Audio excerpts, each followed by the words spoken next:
Hey guys, how's it going? Welcome back to my channel, it's Cass.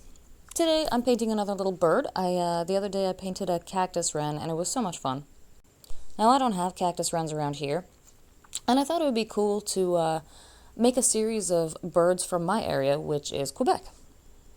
So this is the first little painting in my Birds of Quebec series. It's going to be a purple finch. I'm painting this with alcohol inks on Nara paper.